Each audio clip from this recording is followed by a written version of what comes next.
Nine of Swords reversed. The Nine of Swords reversed can show that you are worried about something, and perhaps for good reason. The thing is to not let worries get too far out of control and to take action about the things that you can control. Keep any worries in perspective. Rarely are any problems permanent. General, especially when it comes to people you have just met, the reversed Nine of Swords definitely suggests caution. These new people may not be who they seem to be. Use caution and reasonable doubt when signing anything, and when it comes to business deals. Slow down. Work. As with the upright Nine, the reversed Nine of Swords tells you that worrying about your job is not going to change anything. Do the best you can, and don't be timid if you feel that someone in your workplace is not treating you fairly or has taken credit for your work in some way. If you are looking for work, you will not help your case by holding back. Speak up for yourself and your talents. Love. When the reversed Nine of Swords appears in a love context, you may need to give deep thought to what is happening in an existing relationship. If you feel that your partner is or has been dishonest, this is a good time to check into it. If you're looking for love, take your time when getting to know new people now.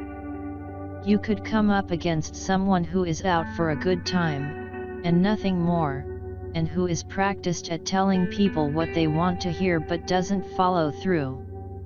Trust your gut. Finances. The reversed Nine of Swords tells you that you need to be cautious about who you trust when it comes to money. Check and double check before you loan money, and don't loan more than you can afford to lose. There is a very small chance that you could be accused of something you didn't do when it comes to money. If this occurs, stand up for yourself and get legal help if necessary. Health. With the reversed Nine appears in the context of health, this is no time to be embarrassed or timid about your body. If something is concerning you about your health, talk to your doctor about it in no uncertain terms. The help you need is available. You just have to go after it. Spirituality. You may be beating yourself up about something and this could be interfering with your spiritual development. Whatever happened in the past is over now and there's nothing you can do to change it. Forgive yourself, if necessary. You are not defined by your past or by any single action. You are your own worst critic.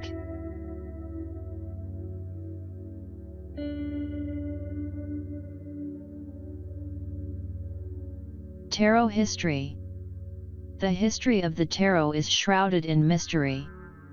Very little in the way of concrete information is known about its origin, although many things have been written about it.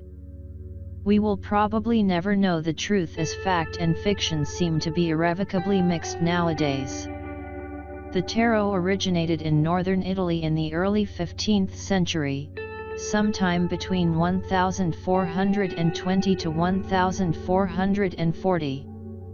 Despite the fact that it is often attributed to originating from China, Egypt, India, or Morocco, to name just a few, there is absolutely no evidence that this is the case. Nor, as is often quoted, is there any evidence whatsoever that the tarot was brought to Europe by the Romanis. The name tarot is often attributed to being Egyptian, Hebrew, or Latin. This is not the case. The earliest names are all Italian in origin. The cards were originally called carte de triomphe. Around 1530 the word tarocchi began to be used to differentiate them from a new game of triumphs that was in vogue at the time. The etymology of this new word is unknown. The German variant was known as tarot and the French tarot. The symbolism for the tarot is drawn from the culture of medieval and Renaissance Europe.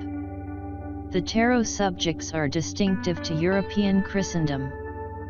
The symbolism does not come from Egypt or any of the other exotic locales often mentioned. It is often stated that modern-day playing cards evolved from the tarot. This is not the case. Modern-day playing cards came to Europe courtesy of Islam.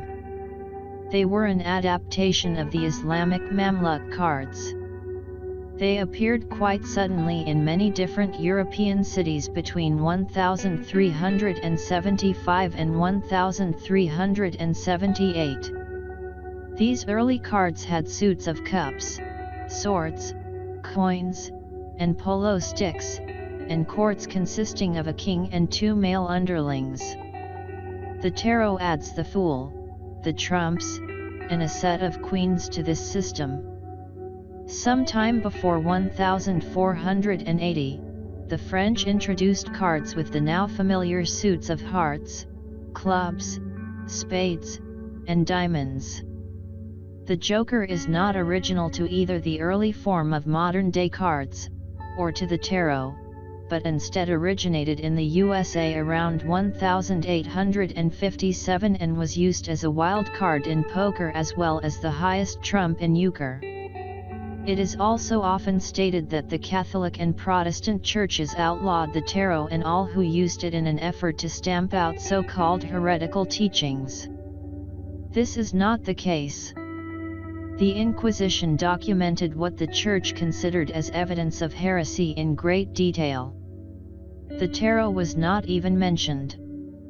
After the Reformation, less controversial images for the Pope and Papess were substituted by card makers as the Church had objected to the original images. It is often said that the tarot was not used as a divination tool prior to 1781. The tarot was used as early as the 16th century to compose poems describing personality characteristics.